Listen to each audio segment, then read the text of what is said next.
शादी के बाद 90% लोग पछताते क्यों हैं?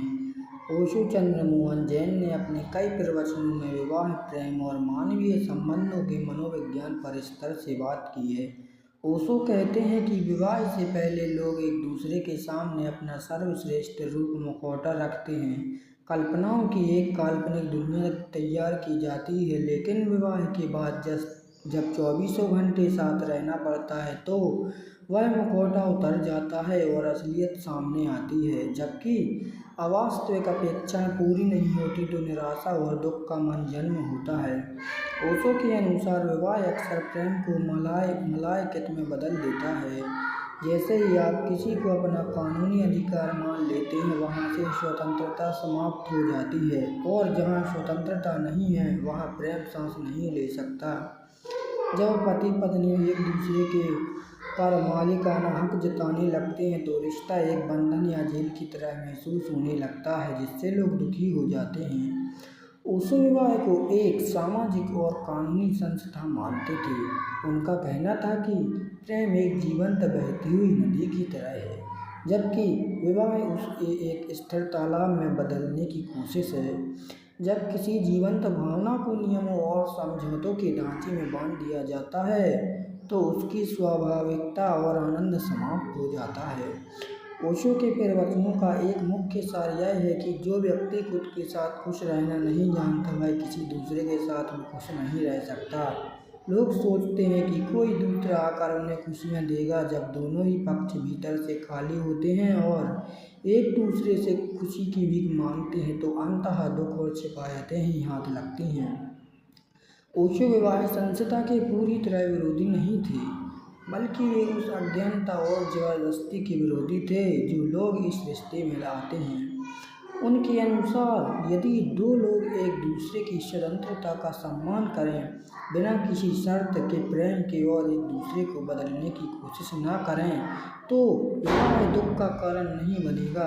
दुख का कारण विवाह नहीं, बल्कि इंसानी अहंकार और अधूरी समझ है। ओशो के अनुसार विवाह से पहले का आकर्षण नयापन और दूरी की वजह से होता है। विवाह के बाद जब जीवन की साधारण और रोजमर्रा की ज़रूरतें जैसे बिल भरना, घर के काम, सामाजिक जिम्मेदारियां सामने आती हैं तो वह रोमांटिक कल्पना गायब हो जाती है। जीवन एक ढर्रे या रूटीन में बदल जाता है, जिससे लोग बोरियत महसूस करने लगते हैं। विवाह के बाद अक्सर दोनों साथी एक दूसरे को अपनी पसंद और शर्तों के हिसाब से ढालने की कोशिश करने लगते हैं। ओशो कहते हैं कि सच्चा प्रेम दूसरे को वैसा ही स्वीकार करता है जैसा वह है, लेकिन विवाह में लोग एक दूसरे के सुधारक बनने की कोशिश करते हैं, जिससे केवल संघर्ष और कड़वाहट पैदा होती है।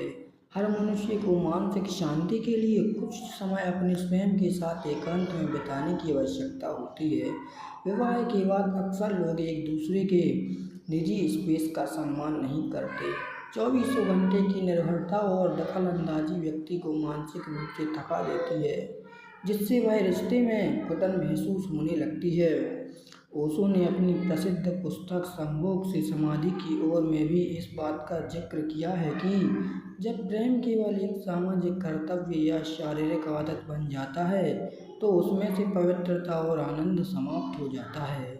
विवाह में जब शारीरिक संबंध केवल एक औपचारिक रह जाते हैं तो वह भी गिरे और असंतोष का कारण बनता है। ओशो कहते हैं कि यदि आप विवाह में सुखी रहना चाहते हैं तो इन 3 बातों को समझें। मित्र को आधार बनाएं। पति पत्नी बनने से पहले एक दूसरे के अच्छे मित्र बने, क्योंकि मित्रता में मालकियत नहीं होती। बिना किसी शर्त के प्रेम करें। यदि आप दूसरे से अपनी खुशी की उम्मीद करेंगे तो हमेशा निराश होंगे। जब आप भीतर से आनंदित और शांत होना सीख जाते हैं तो आप अपनी खुशी के लिए किसी दूसरे पर निर्भर नहीं रहते। तब आप अपनी खुशी दूसरे के साथ बांटते हैं, उससे मांगते नहीं। ओशो कहते हैं कि मनुष्य का मन हमेशा सुरक्षा खोजता है और विवाह समाज में सुरक्षा का सबसे बड़ा साधन माना जाता है। लेकिन इस सुरक्षा को पाने की कीमत मनुष्य अपनी स्वतंत्रता और जीवन के रोमांच को देखकर चुकाता है। जब जीवन पूरी तरह से सुरक्षित और निश्चित हो जाता है तो उसमें से नयापन खत्म हो जाता है और यही निश्चितता धीरे धीरे उदासी में बदल जाती है। विवाह से पहले लोग अक्सर एक दूसरे के सामने केवल अपनी इच्छाएं या सुंदर झूठ प्रदर्शित करते हैं। ओशो के अनुसार विवाह का अर्थ है कि अब आपको दूसरे व्यक्ति के क्रोध, उदासी या कमी और उसकी पूरी नग्न सच्चाई के साथ जीना होगा। क्योंकि लोग केवल कल्पनाओं से प्यार करते हैं, उनके आदरों से नहीं। इसलिए जब वे इस कड़वे सच का सामना करते हैं तो वे दुखी हो जाते हैं। अधिकतर लोग इसीलिए विवाह नहीं करते क्योंकि वे इसके लिए भीतर से तैयार हैं, बल्कि इसीलिए करते हैं क्योंकि उम्र हो गई है, परिवार का दबाव है या समाज ऐसा चाहते हैं। ओशो कहते हैं कि जो काम बोझ से नहीं बल्कि केवल सामाजिक दबाव या देखी में किया जाता है वह अंततः बोझ ही रहता है। ओशो का मानना था कि भविष्य के मनुष्य और एक ऐसी व्यवस्था की ओर बढ़ना होगा जहां दो लोग केवल तब तक साथ रहें जब तक उनके बीच सहज प्रेम और आनंद है। जब प्रेम समाप्त हो जाए तो उनके बिना किसी कड़वाहट और कानूनी लड़ाइयों के एक दूसरे को विदा कर देना चाहिए। उनके अनुसार विवाह का कोई पात्र या पवित्र या जन्म जन्मांतर का बंधन मानने के बजाय एक व्यावहारिक समझौता या एक यात्रा की तरह देखा जाना चाहिए, जिसमें दो यात्री कुछ समय के लिए सह यात्री बने हैं। जब आप इस रिश्ते को बहुत भारी महत्व देना बंद कर देते हैं तो इसका बिखराव आपको दुखी नहीं करता। अहंकार का टकराव। ओशो कहते हैं कि जब दो लोग बहुत करीब आते हैं तो उनके अहंकार आपस में टकराने लगते हैं। विवाह में अक्सर यह दौड़ शुरू हो जाती है कि ऊपर कौन रहेगा या किसकी बात मानी जाएगी। जहाँ राजनीति और सत्ता का खेल शुरू होता है वहाँ प्रेम से विदा हो जाता है। पछतावे का एक बड़ा कारण यह होता है कि लोग प्रेम के नाम पर एक दूसरे पर हावी होने की कोशिश करने लगते हैं।